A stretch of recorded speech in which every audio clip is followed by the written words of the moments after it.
네, 작년에 영화관 26곳이 문을 닫았다고 합니다. 몇 년 전까지만 해도 승승장구했는데 코로나 때 상승세가 꺾이고 요즘은 가정에서 TV를 통해서 또 영화를 볼 수 있는 기회가 많고 또 영화값도 만만치 않으니까 힘든 상황 속에 있다는 겁니다. 그것을 보면서 그 자리에 올라가는 것도 어렵지만 성공을 유지하는 것이 더 힘들고 어려운 것이구나 라는 생각을 하게 됩니다. 공부하는 학생들도 마찬가지죠. 1등도 어렵지만 그 1등을 유지하는 것은 더 힘들고 어려운 것입니다. 다이어트도 마찬가지입니다. 다이어트 하는 것도 어렵지만 더 어려운 것은 그 상태로 유지되는 것. 이것만큼 또 힘들고 또 어려운 것도 없습니다. 신앙생활도 마찬가지입니다. 은혜 받는 것도 중요하지만 더 중요한 것은 받은 은혜를 소멸하지 않고 잘 유지하는 것. 이것이 더 중요한 것이고요.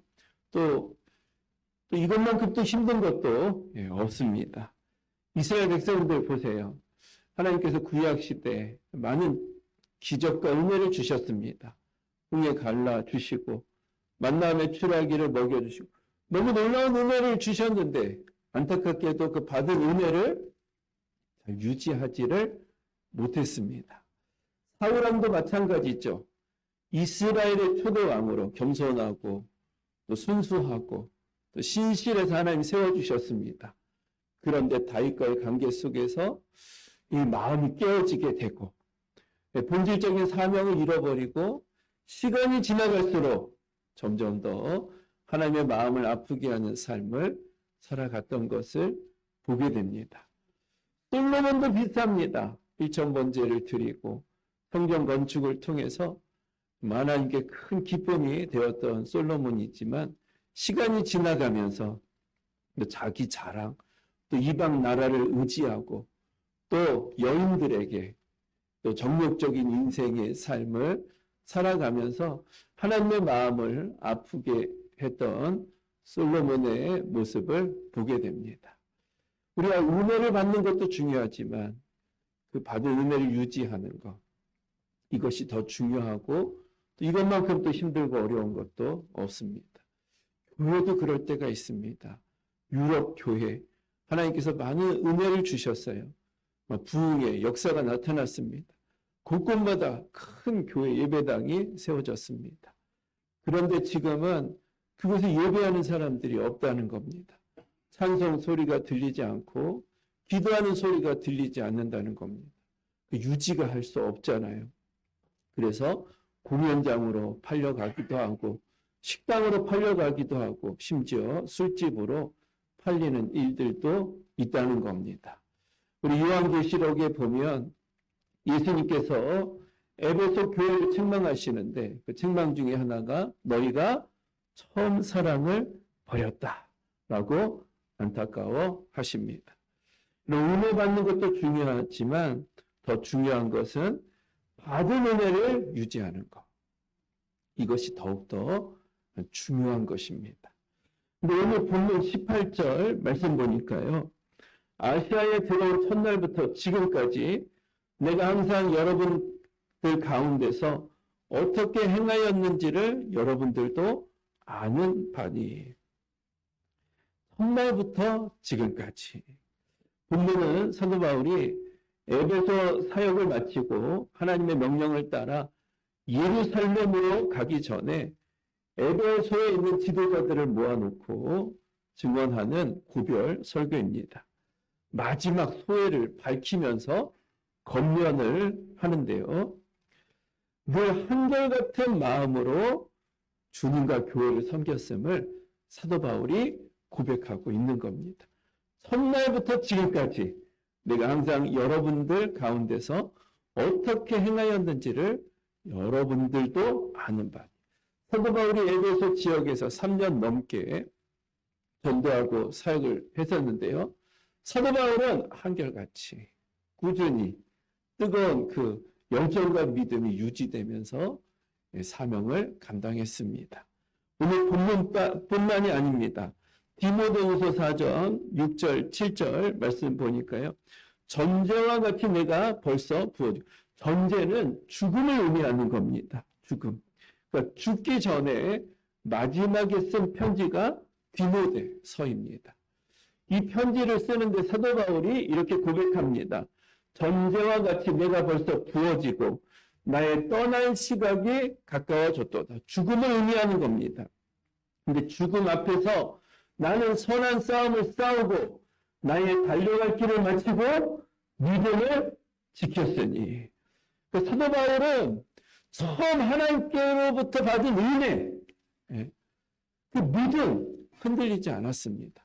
요동하지 않았습니다. 믿음의 선한 싸움을 싸우면서 끝까지 한결같은 믿음으로 중심을 지켰습니다. 그리고 사도 바울도 사람인데 약해질 법도 하지 않겠습니까? 순탄한 길만 있었던 것도 아니지 않겠습니까? 감옥에도 갇히고요. 매를 맞기도 하고 육체 가시도 있고 교인들에게 배신도 당하고 결혼도 하지도 않고 그럼 흔들릴 수도 있는 거 아니겠습니까? 그럼에도 한결같은 믿음과 마음으로 주님과 교회를 섬겼던 것입니다. 한 교회는 목사님이 성도님들에게 상을 주시는데 의리상을 주시더라고요. 의리상은 뭐냐? 그 교회에 출석한 지 20년이 되신 분들, 그분들에게는 의리상을 주시는 겁니다. 목사님도 20년 목회하면 또 이제 원로 목사님 되냐 안 되냐 그런 투표하지 않습니까? 한 교회 20년 동안 같이 함께 신앙생활 한다는 것은 귀한 것이기 때문에 의리상을 준다는 겁니다. 상금은 잘 모르겠어요. 선물은 잘 모르겠어요. 제가 볼 때는 1년에 10,000원, 그래서 20만 원 주지 않을까 생각되는데 의리상을 주신다는데 의리상을 받는 분들이 많을까요? 적을까요? 그렇게 많지 않다고 합니다. 제법 큰 교회임에도 불구하고 그렇게 많지 않다고 합니다. 우리가 처음 가졌던 그 믿음, 또 은혜, 열정, 신앙, 이것을 계속해서 유지해 간다는 것이 그렇게 쉽지 않는다는 것을 깨닫게 됩니다. 사도 바울은 정말 많은 우여곡절이 있었습니다. 아픔도 있었고, 육체의 가시, 배신도 당하고, 핍박도 당하고, 그럼에도 처음부터 지금까지 처음부터 받은 예수님을 처음 만난 다메섹 도상에서부터 죽기 직전까지 그 믿음이 한결같은 믿음으로 흔들리지 않고 하나님께 중심을 드리는 믿음으로 세워져 가게 되었던 것입니다. 여러분들에게도 이와 같은 축복이 있게 될 줄 믿습니다. 사도 바울이 어떻게 그럴 수 있었는가? 이유가 무엇인가? 오늘 본문 안에서 두 가지를 같이 함께 나누고자 합니다. 첫 번째는요, 사도 바울이 마음을 잘 지켰습니다. 우리 함께 따라해 볼까요? 마음 관리를 잘하자. 마음 관리를 잘하자. 19절 말씀 보니까요. 그 모든 겸손과 눈물이며 유대인의 관계로 말미암아 당한 시험을 참고 주를 섬긴 것과. 사도 바울에게 눈물이 있었어요. 눈물. 모든 겸손과 눈물이며. 사도 바울은 지적인 사람 아닙니까? 그를 통해서 하나님께서 신약 성경 굉장히 많은 부분을 쓰게 하셨습니다. 냉철하지 아니하면 성경을 쓰는 도구로 쓰임 받을 수 있었겠습니까? 사도 바울은 아주 냉철하고 지적인 사람이었습니다. 그러나 그의 심령 안에는 눈물이 있었어요. 눈물. 하나님을 향한 사랑, 영혼을 향한 애타는 마음이 있었습니다. 22절, 23절 말씀에도 보니까요. 보라, 이제 나는 성령에 매여 예루살렘으로 가는데 거기서 무슨 일을 당하는지 알지 못하노라. 오직 성령이 각성에서 내게 증언하여 결박과 환난이 나를 기다린다 하시. 사도 바울이 누구의 지시를 받고 있습니까? 누구의 인도를 받고 있습니까? 성령님의 인도를 받고 있습니다. 사도 바울은 자기 생각대로 움직이지 않았어요. 성령님이 가라 하면 갔고 멈추라 하면 멈췄습니다. 늘 성령님의 음성을 듣는 사도 바울이었습니다. 그런데 이 마음이 깨끗하지 아니하면 우리가 성령님의 음성을 들을 수 있을까요? 네, 안 들립니다. 마음이 오염되면 성령이 말씀하신다 할지라도 들리지가 않습니다. 마태복음 5장 8절 마음이 청결한 자는 복이 있나니 그들이 하나님을 볼 것이며. 사도 바울이 하나님의 음성을 들었다는 것은 마음이 청결한 상태로 유지되고 있었다는 것을 반증하는 것입니다. 사도 바울은요, 마음 관리를 잘했습니다. 핍박도 있었어요. 육체의 가시도 있었습니다. 배신도 있었습니다. 그렇지만 마음만큼은 그가 빼앗기지 않았습니다. 사도 바울은 마음 관리를 잘했어요. 심령 관리를 잘했습니다. 성경은요, 우리 마음을 밭에 비유합니다. 그렇죠? 4가지 밭이 있죠. 옥토가 있습니다. 돌짝밭이 있습니다. 길가가 있습니다. 가시떨기 밭이 있습니다. 주님을 처음 만났을 때는 우리 심령밭이 옥토였죠. 하나님 주신 은혜가 있었습니다. 회개가 있었습니다. 하나님의 사랑에 대한 감격과 감동이 있었습니다. 옥토와 같은 마음이었습니다. 그런데 어느 순간 마음이 굳어진 것입니다. 돌짝밭이 되고요. 가시떨기의 밭이 되고요. 길가로 바뀌어지게 되었던 것입니다. 여러분, 그 좋았던 그 마음밭이 왜 이렇게 굳어진 것입니까? 이유가 무엇입니까? 이유가 특별하지 않습니다. 이 밭이라는 것은요, 시간이 지나가면 저절로 굳어지기 마련입니다. 물도요, 뜨거운 물도 시간이 지나가면 저절로 식어지기 마련이고요. 육체도 시간이 지나가면 약해지기 마련입니다. 인간관계도 처음 만났을 때는 너 없이 못 살아 했다가 시간이 지나가면 너 때문에 못 살아. 이게 세상에 일어나는 모든 원리가 그렇습니다. 우리 마음도 그래요. 처음엔 옥토였는데 그냥 내버려 두고 시간이 지나면 굳어지기 마련입니다. 그리고 세상 삶을 살아갈 때 이리 치이고 저리 치이고 세상 살이만큼 힘든 게 어디 있겠습니까? 그러니까 시간이 지나가다 보면 마음이 굳어지기 마련입니다. 그래서 우리가 애를 써야 됩니다. 여러분, 우리가 하나님 앞에 끝까지 믿음을 지키기 위해선 이 마음이 뜨거워져야 되고, 마음이, 중심이 하나님 앞에 온전히 서 있을 때 끝까지 하나님 앞에 설 수 있습니다.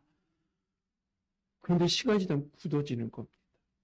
그래서 우리가 마음 관리를 위해서 애써야 되는 겁니다. 애써야 돼요. 네, 굳어지지 않도록 이렇게 해야 됩니다.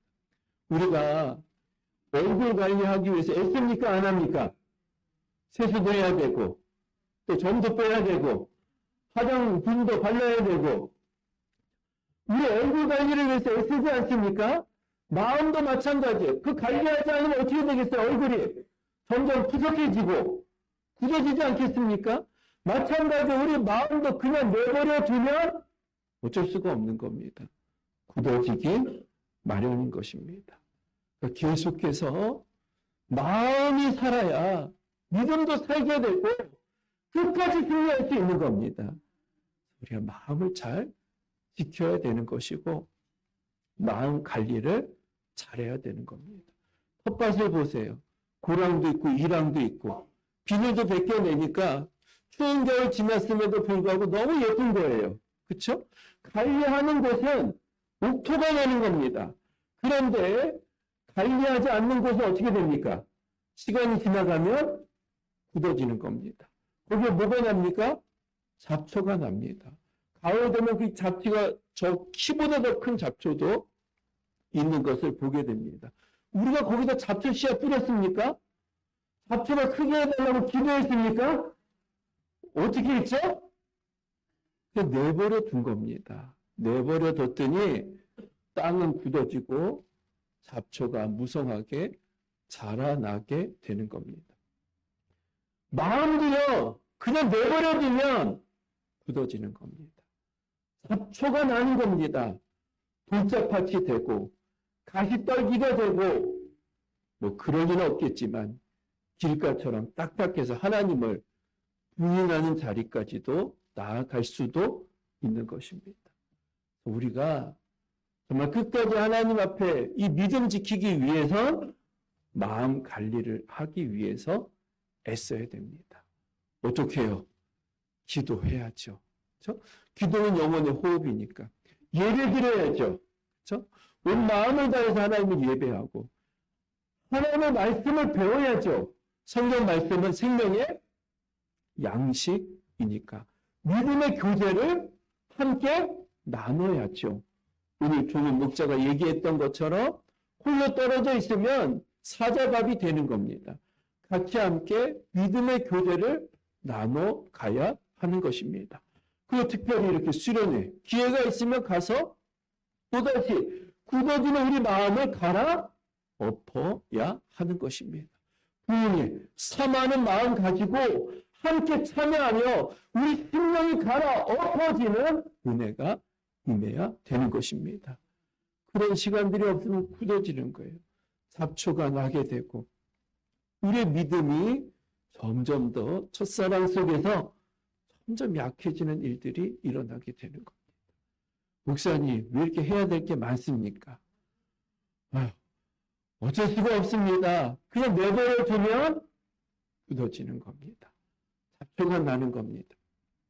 여러분, 텃밭 농사 쉬워요, 어려워요? 할 일 없으면 농사나 하지. 이거는 농부들에 대한 모욕입니다. 농사가 얼마나 어려운지 모릅니다. 텃밭 조그만 거 키워도 땅 파야죠. 거름 줘야죠. 또 물 줘야죠. 잡초 뽑아내야죠. 또 그 타이밍을 놓치게 되면 또 문제가 생기죠. 농사 짓는 거, 이 밭 관리하는 게 정말 어려운 겁니다. 심령 관리도 마찬가지예요. 노력하지 아니하면 잡초가 납니다. 굳어지게 되는 겁니다. 그러면 첫 믿음이 식어지게 되는 것이고 약해져 가게 되는 것이고 그 안에는 아름다운 열매가 맺혀지지 않는 것입니다. 무릇 지킬 만한 것보다 내 마음을 지키라. 생명의 근원이 이에서 남이니라. 여러분들 심령 관리 정말 마음을 쏟으시고 애쓰시고 기도해야 될 자리 나가서 기도하시고 섬겨야 될 자리 있으면 섬기시고 예배드려야 될 자리 있으면 예배하시고 믿음의 교제 공동체 안에 머무르셔서 정말 이 마음을 잘 지키셔서 끝까지 하나님 앞에서 그날까지 충성스러운 하나님의 일꾼으로 세워지고 쓰임받게 되시길 예수님의 이름으로 축복을 드립니다.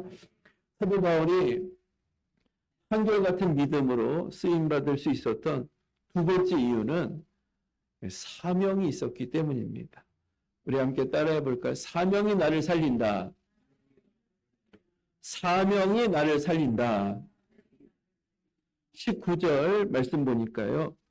곧 모든 겸손과 눈물이며 유대인의 관계로 말미암아 당한 시험을 참고 주를 섬긴 것과 사도 바울은 여러 가지 유대인들을 통해서 관계를 당했습니다. 관계라는 것은 이간질, 함정, 시험 그런 걸 다 포함하겠죠. 네.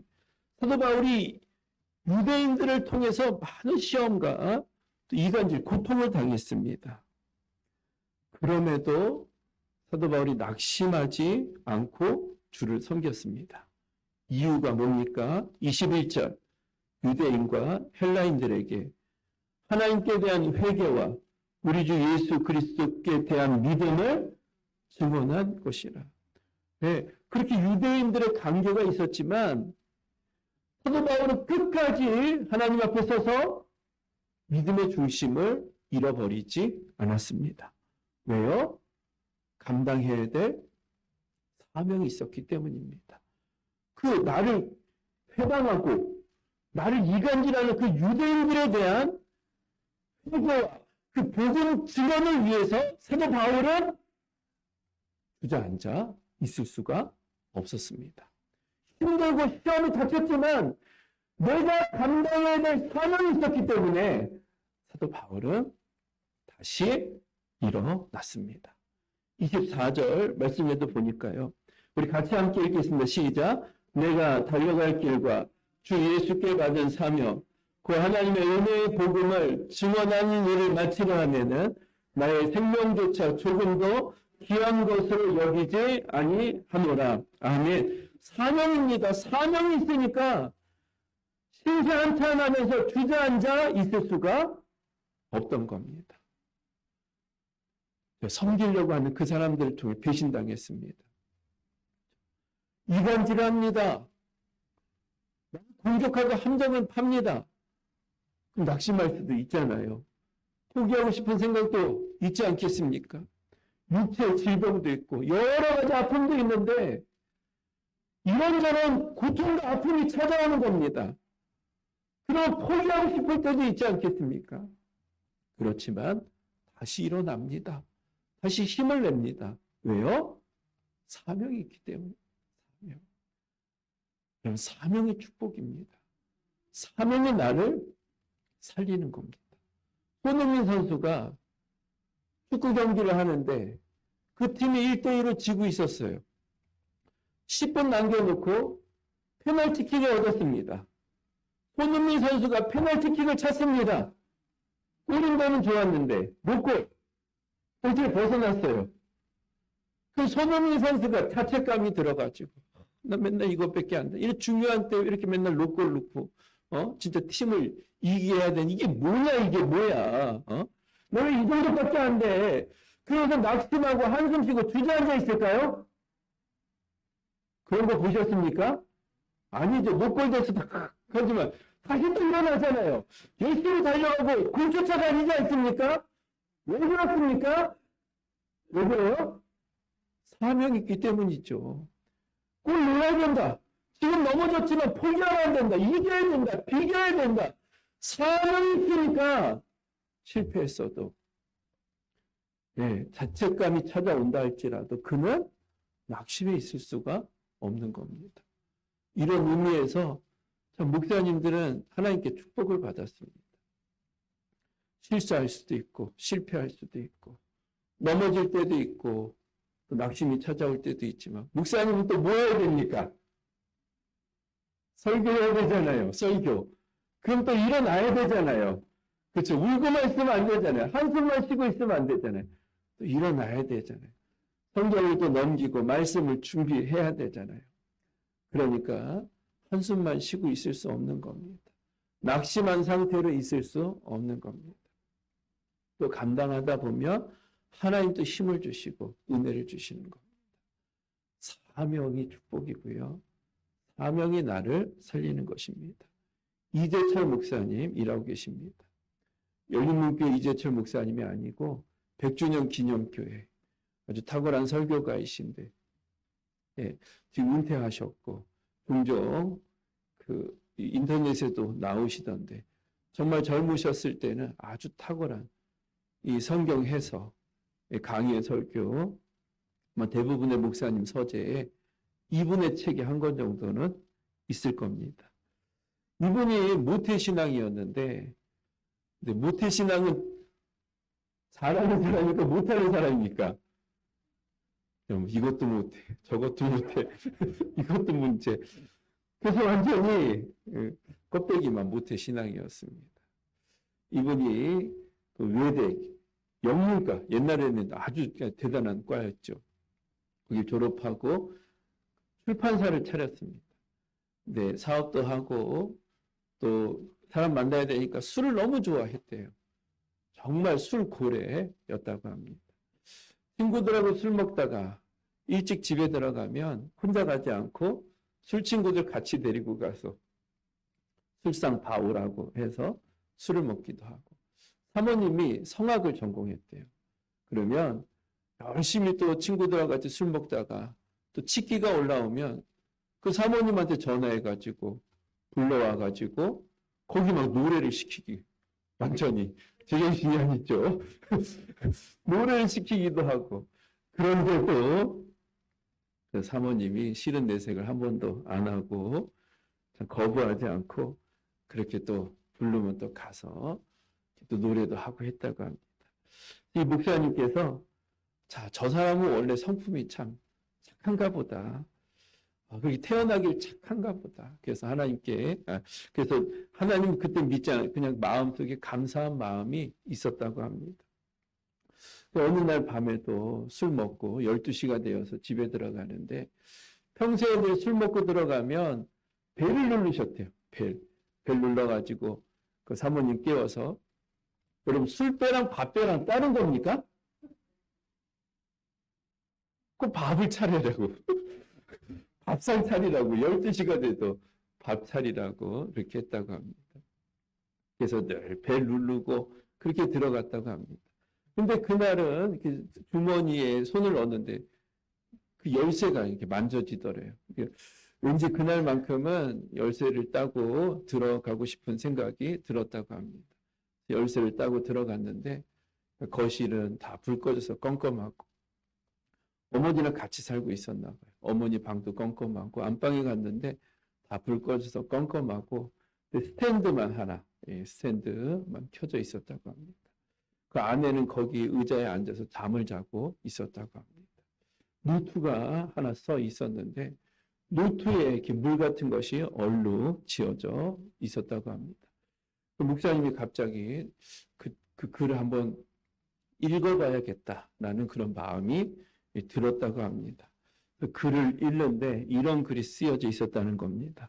나는 오늘도 버스를 타고 수유리 너머로 갔다.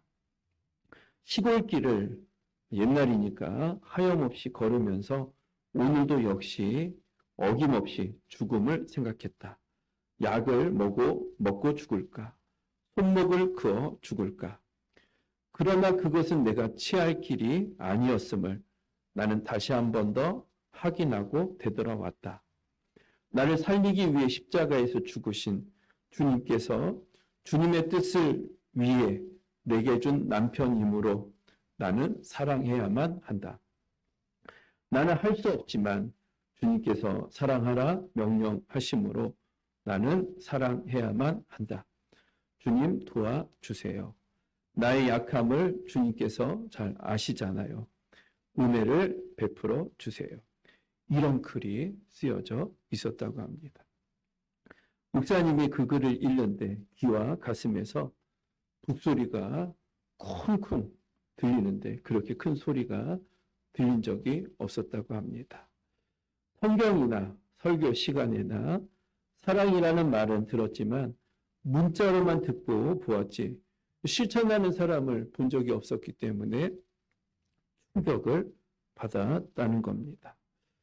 그래서 결국 거기서 주님의 크신 사랑이 느껴져서 회심하고 주님을 다시 만나서 신앙생활을 시작하게 되었던 겁니다. 그 사모님은 그때는 사모도 아니었죠. 평신도로서 충분히 마음이 굳어질 수 있는 상황 아니겠습니까? 낙심한 채로 신세한탄하면서 우울해할 수도 있던 거 아니겠습니까? 그럼에도 흔들리지 않고 믿음을 지킬 수 있었던 것은 뭐 때문이죠? 사명 때문입니다. 사명. 예, 저 사람을 내가 세워야겠다. 저 사람, 우리 가정을 믿음 안에서 세워가야겠다. 결국 이 사명이 있었기 때문에 정말 하나님 앞에 낙심하고 주저앉고 주님을 떠날 수도 있었지만 그는 끝까지 믿음의 중심을 지키고 또 하나님 안에서 인내하며 결국은 승리할 수 있었던 것입니다. 여러분, 사명이 축복이에요. 사명이 결국 나를 살리는 겁니다. 타협하다 말씀드렸죠. 해수면보다 그 호수가 밑에 내려가 있기 때문에 물을 받기만 합니다. 그러니까 썩은 바다가 된 겁니다. 생명체가 살지 못한다고 합니다. 받기만 해서는 절대 우리가 정말 하나님의 그 풍성함과 은혜를 누리면서 살아갈 수 없습니다. 하나님께서는 우리를 창조하실 때 사명을 맡겨주신 겁니다. 세상을 정복하라, 지배하라, 다스리라.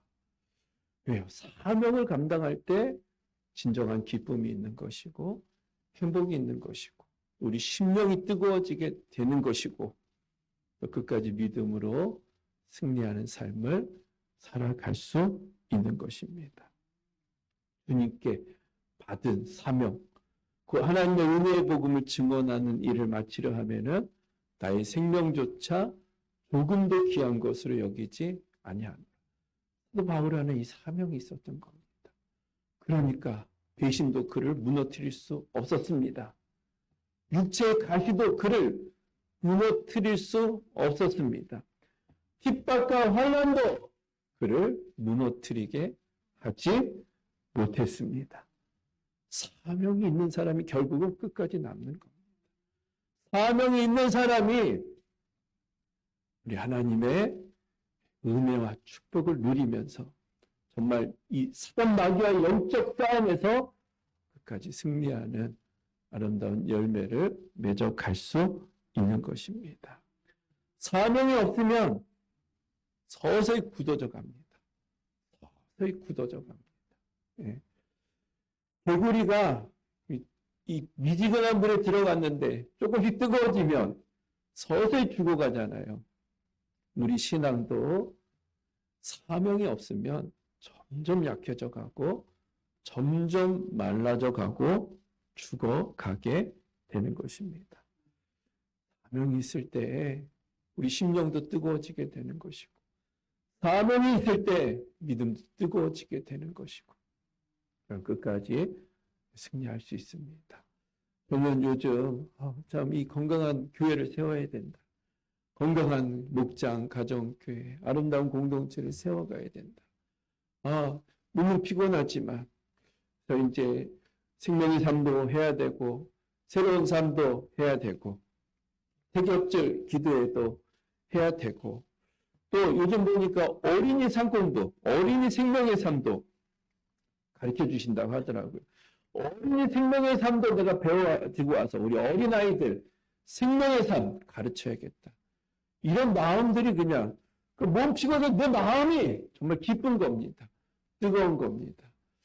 사명이 축복이다. 사명이 없는 사람, 사명이 없는 공동체는 점점 더 굳어져 가기 마련입니다. 우리 목장 안에서도 우리끼리만 좋은 공동체, 처음엔 좋습니다. 시간이 지나가면 굳어지게 됩니다. 상대방의 약점이 보이게 됩니다. 우리의 시선은 세상을 향해야 돼요. 하나님을 알지 못하는 사람, 정말 상처받고 어려운 가운데 고통받는 그 사람을 바라볼 수 있어야 되고 기도할 수 있어야 되고 섬길 수 있어야 됩니다. 그럴 때 야성이 있는 목장으로 세워져 가게 되는 것이고 역동성이 있는 선교 질서가 회복되니까 역동성이 있는 공동체로 세워져 가게 되는 것이고 결국 그런 믿음을 가진 종이 끝까지 이 마음 관리 잘 하면서 하나님 앞에서 승리하는 삶을 살아가게 되는 겁니다. 말씀을 마칩니다. 시작도 중요하지만 끝은 더 중요합니다. 용두삼이와 같은 신앙은 안 됩니다. 그러기 위해선 마음 관리 잘해야 된다. 마음 관리. 그냥 내버려 두면 이미 마이너스입니다. 그냥 내버려 두면 유지하는 게 아니라 이미 굳어져 가고 있는 겁니다. 열심히 마음을 갈아엎어야 됩니다. 기도하고 상 공부하시고 모임에도 가시고 또 같이 함께 교제 나누시면서 자꾸 마음을 갈아엎으셔야 됩니다. 그리고 결국은 사명입니다. 사명. 끝까지 사명 붙들 때 우리가 흔들리지 않고 하나님의 뜻을 이루어 가게 되는 겁니다. 모세가 끝까지 중심 지켰습니다. 왜요? 사명이 있기 때문입니다. 결국은 사명자가 남습니다.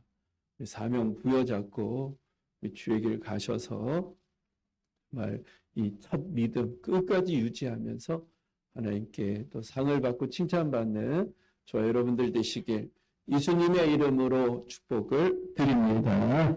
우리 다 함께